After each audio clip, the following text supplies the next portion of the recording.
Bigyan kita 20 kalpang sigat. Ayan na naman kayo. Ano ba yan? Pera ba yan? Wait, 20 lang. Di mo ng 100. Gulong mo naman, pre.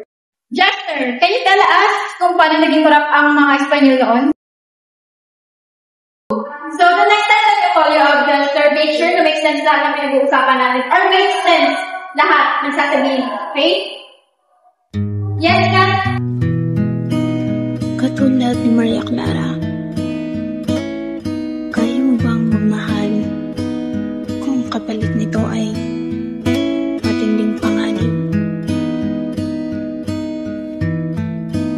Ma'am, ang family po ay gumagamit ng pera at lakas upang imanipula ang mata. Kaya po tayo mga Pilipino ay walang justisya dahil wala po tayong pera at kakayahan upang ipagtanggol ang sarili. Kagaya lamang po ng ginawa ni Jester kay inutusan po ng batuhan ako. Diba, Jester? Wag mo ako. Okay, so yun nga, tama si Kat sa explanation niya. So, next time, ayoko na makakakita ng ganito sa klase ko, Jester. Tanungin. So, class, please. Cut! Dapat bang bumalik sa nakaraan? O hayaan na lang? Kasi kung ako ang papipiliin, magmamahal ako kahit ano pang panganib ang sumalubong sa akin. Cut!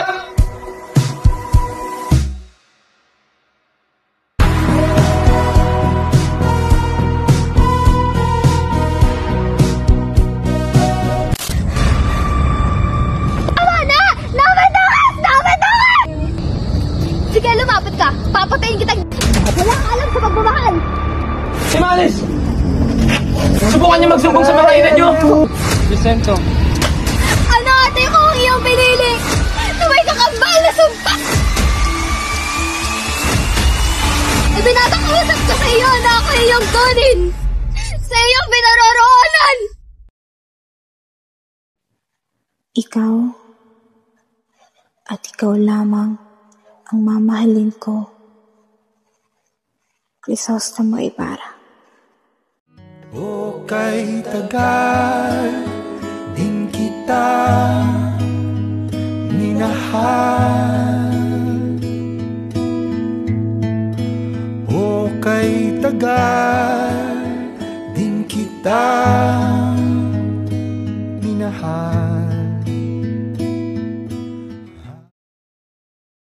Sa paniniwalang patay na si Crisostomo Ibarra, nagtulak ito kay Maria Clara upang maging madre. Hindi naging maganda ang buhay ni Maria Clara dahil sa pagsasamantala ni Father